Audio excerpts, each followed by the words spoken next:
2026 ലോഗോസിന് പഠിക്കാനുള്ള 6 വാക്യങ്ങളാണ് നാം ഇന്ന് കാണാതെ പഠിക്കുന്നത്. 1 സാമുവേൽ 2-ാം അധ്യായം 16 മുതൽ 21 വരെ വാക്യങ്ങൾ. വാക്യം 16: ആദ്യം മേദസ് ദഹിപ്പിക്കട്ടെ, എന്നിട്ട് നിങ്ങൾക്ക് ഇഷ്ടമുള്ളത് എടുക്കാം.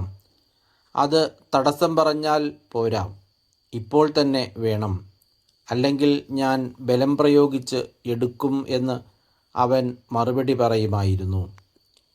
വാക്യം 17: ഏലിയുടെ പുത്രന്മാരുടെ പാപം ദൈവസന്നിധിയിൽ ഗുരുതരമായി തീർന്നു.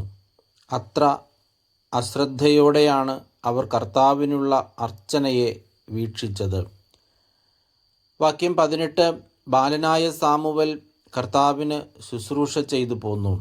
ചണനൂൽ കൊണ്ടുള്ള ഒരു വിശേഷ വസ്ത്രമാണ് അവൻ ധരിച്ചിരുന്നത്.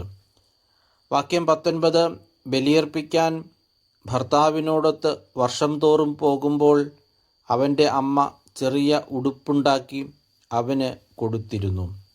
വാക്യം 20: കർത്താവിന് സമർപ്പിച്ച ഈ കുട്ടിക്ക് പകരം ഈ സ്ത്രീയിൽ നിന്നു തന്നെ വേറെ സന്താനങ്ങളെ ദൈവം നൽകട്ടെ എന്ന് എൽക്കാനയെയും ഭാര്യയെയും ഏലി അനുഗ്രഹിച്ചിരുന്നു. പിന്നീട് അവർ വീട്ടിലേക്ക് പോകും. വാക്യം 21: കർത്താവ് ഹന്നായെ കടാക്ഷിച്ചു. അവൾ ഗർഭം ധരിച്ച് 3 പുത്രന്മാരെയും 2 പുത്രിമാരെയും പ്രസവിച്ചു. ബാലനായ സാമുവലാകട്ടെ കർത്താവിൻ്റെ സന്നിധിയിൽ വളർന്നു വന്നു.